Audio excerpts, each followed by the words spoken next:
My name's James Felton Keith. I'm running for U.S. Congress in the 13th District of New York.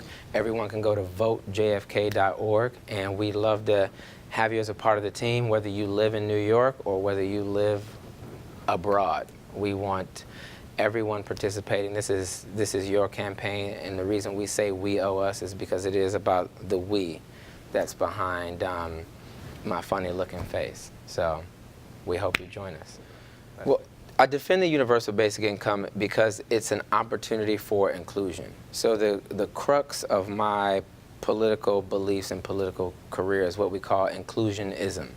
And inclusionism is really built on the idea that people are at their best when they identify with a community, and communities are at their best when they identify all of their people. And it's really important because the universal basic income is an opportunity to pay the people based on the value of the community. It's an idea that resources are communal. And I am from a disenfranchised community.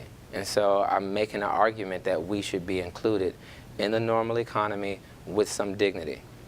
So I'm desperate for dignity and inclusion. And so that's why I'm here. I think the industrial era has extracted a lot of dignity from individuals as they bring themselves to work to produce productivity of sorts, products and services. And I'm hoping that we can restore dignity or a sense of self-worth. Right now in America alone, the suicide rate is up 25%, even though we're living in the safest times that we've ever existed in. And what that says to me is that people are depressed. They have a post-traumatic stress around what they're getting from society versus what they thought they were going to get from society. And so dignity for me is the ability to restore self-worth so that we can leverage our self-worth to create more beautiful things in society for our communities, period. And so dignity is always central. I think it has to be at the core of everything that we're searching for as humans. And technology should just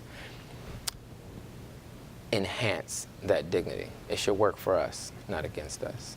Yeah. Yes, I think politics has a legacy brand just like any other industry or discipline, and so people understand it to be a certain way. So the way we frame messages around what basic income is are increasingly important. We have to frame it as something that we are owed, not something that we are given. We have to frame ourselves as being a part of productivity, as our data and our existence being laborious without us toiling away.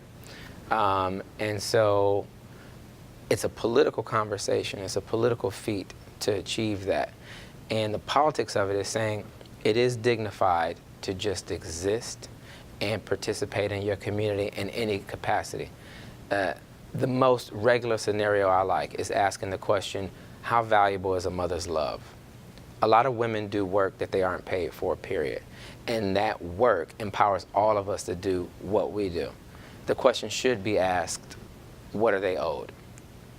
And so I think that's the objective, is to politicize the idea that the people who do non-paid work are worth a whole lot more than what they've been getting over the course of the past millennia in any country. And I think we can do it. I think it's a political thing. We need to make it in the music. We need to march in the streets talking about that, talking about what my mother is owed because she made me really confident. Yeah, and I am. I'm sort of ridiculous about it, but yeah, so I am. Yeah. I think in politics, it's usually necessary, and this is a bad thing. It's tragic that it's necessary for politicians to identify an enemy of whatever their campaign is. I think for Donald Trump, his enemy are immigrants. For Bernie Sanders, his enemy are corporations.